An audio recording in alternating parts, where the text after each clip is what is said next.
Let Xn be time homogeneous discrete time Markov chain with either finite or countable state space S. Then which of the following statements is are true? So the first option says there is at least one recurrent state. Now this is false because if we consider, let's say, any countable state space, so it is possible that all states are transient. Like for example, if we consider a simple random walk on, let's say, three-dimensional lattice space, so that is transient, so recurrence is not guaranteed.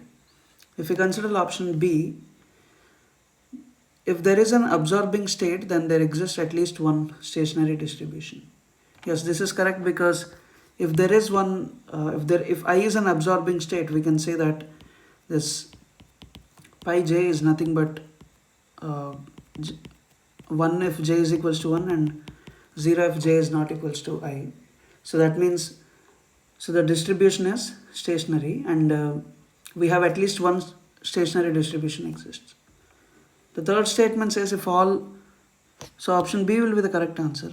But the third statement says if all states are positive recurrent, then there exists a unique stationary distribution.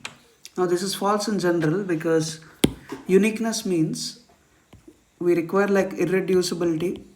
So uniqueness, so this means we require like irreducibility and we also require positive recurrence. So if a chain has like multiple communicating classes, so that means the uniqueness fails.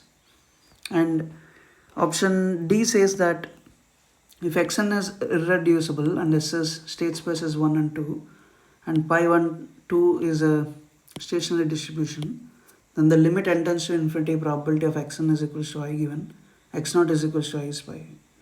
Now this is false because convergence to this stationary probabilities requires aperiodicity.